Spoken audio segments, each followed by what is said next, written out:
उपदेश मंजरी 14वां उपदेश नित्य कर्म और मुक्ति विषय। स्वामी दयानंद सरस्वती जी ने विज्ञापन के अनुसार बुधवार पेट में भीड़े के बाड़ी में तारीख 3 अगस्त 1875 के दिन रात्रि के 8 बजे आनिक अथवा नित्य कर्म और मुक्ति विषय पर व्याख्यान दिया। उसका सारांश। ओम भद्रं कर्णेभिः शृणुयाम देवा भद्रं पश्यमाक्षभिर्जत्राः स्थिरैरङ्गैस्तुष्टुवांसस्तनूर्भिर्व्यसेमहि देवहितं यदायुः। प्रत्येक स्त्री और पुरुष के जो प्रतिदिन के कर्तव्य हैं उनको आनिक कर्म कहते हैं। धर्म संबंधी जो कर्तव्य हैं वे नित्य कर्म है। वे कर्म किसको किस प्रकार और कहाँ तक करने चाहिए और किसको नहीं करने चाहिए, इस विषय पर विचार किया जाता है। बालक मूर्ख और छोटा होने के कारण माता पिता के अधीन रहता है। 8 वर्ष की अवस्था तक उसमें धर्म संबंधी काम करने की योग्यता नहीं होती। इसलिए हमारे धर्मशास्त्रों ने व्रतबंध अर्थात यज्ञोपवीत संस्कार होने से पहले बालकों के लिए नित्य कर्म का विधान नहीं किया है। इस प्रकार वर्ण, आश्रम, विद्या, आयु और शारीरिक बल इत्यादि के अनुसार शास्त्रों ने नित्य कर्म की व्यवस्था की है। धर्मानुष्ठान के संबंध में नित्य कर्म निम्नलिखित है। पहला, ब्रह्म यज्ञ, जो वेदों के पठन पाठन द्वारा होता है। ब्रह्म शब्द के अर्थ विद्या, वेद और परमात्मा तीनों के है। यज्ञ शब्द का अर्थ विचार है, इसलिए ब्रह्म के अर्थ वेदों का विचार या परमात्मा का विचार हुआ। ब्रह्म यज्ञ के ठीक अर्थों को मन में जगह देकर यह स्पष्ट मालूम होता है।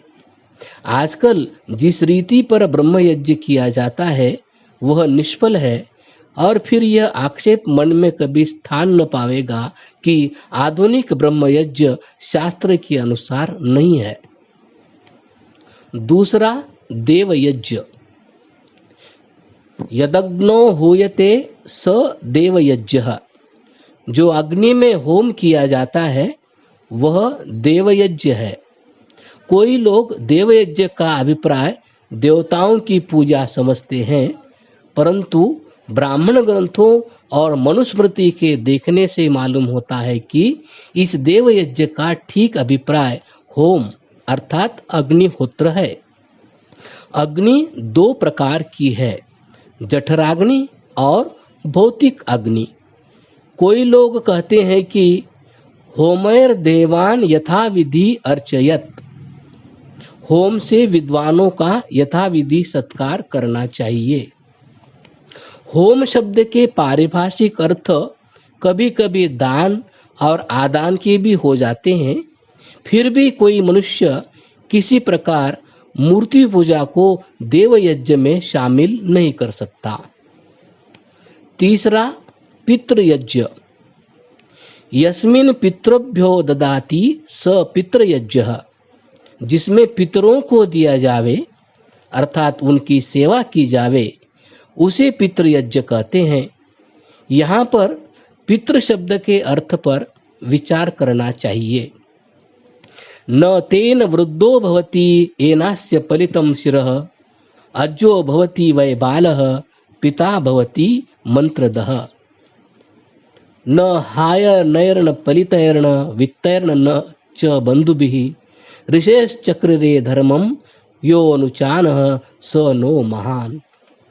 सुनीति, धर्म, सच्चाई और सच्चरित्रता आदि गुणों से युक्त अत्यंत सहिष्णु महात्मा जो प्राचीन ऋषि हुए हैं उन्हीं को अपने तपोबल के प्रभाव से वसु, रुद्र और आदित्य आदि की पदवियां मिला करती थी। ऐसे ऋषि सच्चे पितर होते थे और उनका आदर सत्कार करना पितृयज्ञ कहलाता था। 24 वर्ष तक ब्रह्मचर्य धारण करने वाला वसु, 36 वर्ष तक रुद्र और 48 वर्ष तक ब्रह्मचारी रहने वाला आदित्य कहलाता था।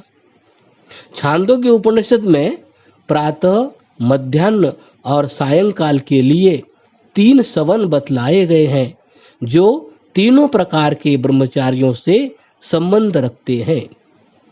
इन सबके तात्पर्य पर विचार करने से मालूम होता है कि विद्या के द्वारा आत्मिक जन्म देने वाला ही पिता कहलाता है और ऋषि मंत्रदृष्टा को कहते हैं। आजकल पितृयज्ञ कहने से जो मृतकों का श्राद्ध और तर्पण समझा जाता है वह ठीक नहीं है, क्योंकि मनु जी ने भी कहा है कि श्रद्धा से जो काम किया जाता है उसे श्राद्ध कहते हैं और तृप्ति का नाम तर्पण है। इन सब अर्थों और प्रयोगों पर विचार करने से मालूम होता है कि आजकल जो देवयज्ञ और पितृयज्ञ की व्याख्या की जाती है वह कवियों की अत्युक्ति ही है। भला सोचिए कि कवियों की अत्युक्ति से यथार्थ तत्व कैसे जाना जा सकता है।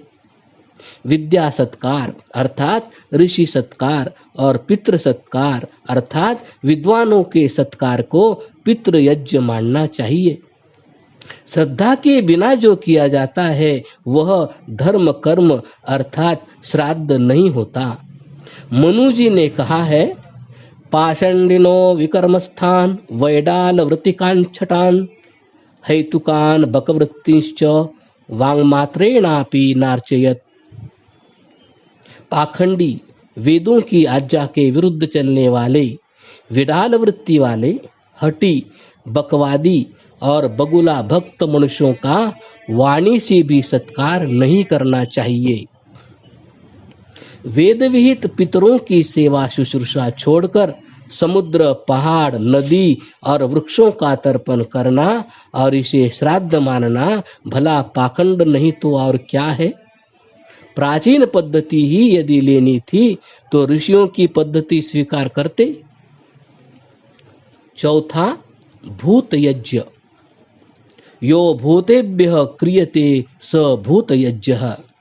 जो प्राणियों को भाग दिया जाता है उसे भूत यज्ञ कहते हैं। इस विषय में अधिक कहने की आवश्यकता नहीं है। साधारण प्राणियों का पालन करना भूत यज्ञ है। पांचवा, अतिथि यज्ञ। मनु जी लिखते हैं कि अनित्या ही स्थितिर्यस्य सो अतिथि सद्भिरुच्यते। जिसके आगमन की कोई नियत तिथि न हो और स्थिति भी जिसकी अनियत हो वह अतिथि कहलाता है। अतिथि यज्ञ का अधिकारी वही है जो विद्वान हो एवं जिसका आना जाना और ठहरना अनियत हो। वह चाहे किसी वर्ण का हो, उसकी सेवा करना यह एक श्रेष्ठ कर्म है। अब पुनः ब्रह्म यज्ञ पर विचार करना चाहिए। इस यज्ञ के संबंध में संध्योपासना अवश्य करनी चाहिए। इसके विषय में एक संध्योपनिषद है। इस पुस्तक में विशेष व्याख्या की गई है। इस उपासना का अधिकार यदि योग्यावस्था हो तो लड़के लड़कियों को बराबर है। दिन और रात की संधि के समय में यह उपासना अवश्य करनी चाहिए। ऐसा संधि समय सायं प्रातः 2 समय आता है, 3 बार नहीं होता। इसलिए दोपहर की संध्या कदापि नहीं हो सकती। साम ब्राह्मण और यजुर्वेद का ब्राह्मण देख लीजिए। तस्माद् होरात्रस्य संयोगे संध्यामुपासित। दिन और रात की संधि के समय संध्योपासना करनी चाहिए। उद्यंतमस्तम यान्तमादित्यम अभिधायेत, अर्थात सूर्य के उदय और अस्त होने पर संध्या करनी चाहिए। इन प्रमाणों से केवल 2 संध्या ही सिद्ध होती है। संध्योपासना में गायत्री महामंत्र के अर्थ पर विचार करना चाहिए। इस मंत्र में सारे विश्व को उत्पन्न करने वाले परमात्मा का जो उत्तम तेज है उसका ध्यान करने से बुद्धि की मलिनता दूर हो जाती है और धर्माचरण में श्रद्धा और योग्यता उत्पन्न होती है। दूसरे किसी मत में प्रार्थना के मंत्रों में ऐसी गहराई और सच्चाई नहीं है। ईसाई लोगों की प्रार्थना के मंत्र का अर्थ इस प्रकार है कि हे परमेश्वर, हमको प्रतिदिन रोटी खाने को दे। इसकी अपेक्षा इस आर्यों के महामंत्र का अर्थ कैसा गंभीर है। आधुनिक समय में जो मत निकले हैं उनकी प्रार्थना के मंत्र इस महामंत्र के सामने कैसे तुच्छ है, इस पर प्रत्येक बुद्धिमान को विचार करना चाहिए। संध्योपासना सदा सायं प्रातः इन 2 कालों में ही करनी चाहिए। इन दोनों कालों में मनोवृत्ति की स्थिरता में प्राकृतिक सहायता मिलती है। सूतक में संध्या अवश्य करनी चाहिए, अनध्याय नहीं करना चाहिए। इस विषय में मनु जी लिखते हैं, वेदोपकरणे चैव स्वाध्याये चैव नैत्यके न विरोधिस्तनध्याये होम मंत्रेषु चैव ही। वेद पाठ, नित्य कर्म और होम मंत्रों में अनध्याय नहीं है।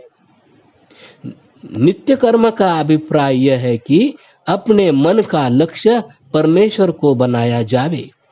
इसलिए प्रत्येक कर्म की समाप्ति पर यह कहा जाता है कि मैं इस कर्म का या इसके फल को परमेश्वर के अर्पण करता हूँ। यहाँ तक नित्य कर्म का विधान हुआ। अब मुक्ति विषय। अब आगे मुक्ति के विषय में थोड़ा सा विचार किया जाता है। मुक्ति शब्द का अर्थ छूटना है। यहाँ प्रश्न होता है, किससे छूटना? उत्तर स्पष्ट है कि दुख अर्थात बंधन से छूटना मुक्ति है। जहाँ बंधन नहीं वहाँ मुक्ति भी नहीं। जीवात्मा बद्ध है, इसलिए इसको मुक्ति की आवश्यकता है। ईश्वर सदा मुक्त है अर्थात बंधन से पृथक है, इसलिए उसको मुक्त स्वभाव कहते हैं। मुक्ति का अधिकारी होना बड़ा ही कठिन काम है। मुक्ति की दशा में नित्य सुख का अनुभव होता है। आजकल तो लोग यह समझते हैं कि सस्ती भाजी की तरह मनमाने कामों से मुक्ति मिलती है, परंतु यह मूर्खतापन की समझ है। मुक्ति के मनमाने 4 भेद जो लोग बतलाते हैं वे ये हैं, सायुज्य, सारूप्य, सामीप्य और सालोक्य। ये सब कल्पित हैं। वेदादि शास्त्रों में मुक्ति के ये भेद कहीं नहीं लिखे, प्रत्युत उनमें एक ही प्रकार की मुक्ति बतलाई है। यजुर्वेद में लिखा है, तमेव विदित्वाति मृत्युमेति नान्य पंथा विद्यते अनाय।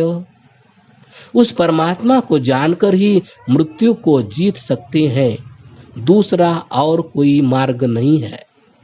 इससे स्पष्ट सिद्ध है कि मुक्ति का मार्ग एक है और वह केवल परमेश्वर का जान है। इस पर प्रश्न होगा कि वह परमेश्वर कैसा है?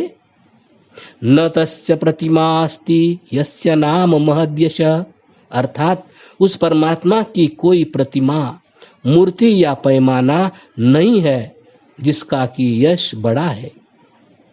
फिर तवलकार और बृहदारण्यक उपनिषद को भी देखना चाहिए, जिनमें बतलाया है कि जीवात्मा के भीतर भी वह परमात्मा व्यापक है तथा उसे वाणी, मन, आँख, कान और प्राणों को भी अपने अपने कामों में लगाने वाला माना है और उसे एक तथा अद्वितीय माना है। इन सब प्रमाणों पर विचार करने से सिद्ध होता है कि परमेश्वर के ज्ञान के बिना मुक्ति पाने का कोई दूसरा मार्ग नहीं है। वह परमेश्वर अरूप, अनादि तथा अनंत है।